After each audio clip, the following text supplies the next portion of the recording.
তো বন্ধুরা, আজকে আমার নরকে 100 দিন পূরণ হয়েছে, তাই আজকে আমি যে কোনো একজন সেলিব্রিটির সাথে দেখা করার সুযোগ পেয়েছি। বল, তুই কার সাথে দেখা করতে চাস? যুবরাজ স্যার, আজকে আমি মহাত্মা গান্ধীর সাথে দেখা করতে চাই। গান্ধী? আরে ওকে তো কালকে আমি স্বর্গে পাঠিয়ে দিয়েছি, এখন ও এখানে থাকে না। আচ্ছা কিছু হবে না, তাহলে আমি সালমান খানের সাথে দেখা করতে চাই, তার সাথে আমি একটা সেলফি তুলবো। কি? আরে সালমান খানকে কিভাবে দেখাবো? ও তো এখনো মরেনি, ও তো এখনো মঙ্গল গ্রহে থাকে। ও শিট শিট। আর এই দামরা সবসময় হু হু হু হা হা করে হাসে কেন? কে বানিয়েছে তাকে সেনাপতি? আরে তুই তাকে ছাড়, তুই বল কার সাথে দেখা করতে চাস? যে কোনো একজনের সাথে আমাকে দেখা করান, আমি জানি না। আচ্ছা ঠিক আছে, তোকে একটা চান্স দিলাম, তুই বল তুই যার সাথে দেখা করতে চাস তাকে উঠিয়ে নিয়ে আনবো। তাহলে আপনি ডোনাল্ড ট্রাম্পকে নিয়ে চলে আসেন।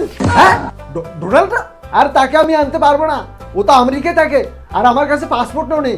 ও শিট। আর এই সবসময় হাসে কেন? তোর এত বড় সাহস, তুই আমার সেনাপতির গায়ে হাত দিলি? তোকে কোনো পুরস্কার দেবো না, তোকে তো শাস্তি দেওয়া হবে। এ সেনাপতি, তুই তাকে ধর আর সোজা তাকে গরম তেলের মধ্যে ফালা।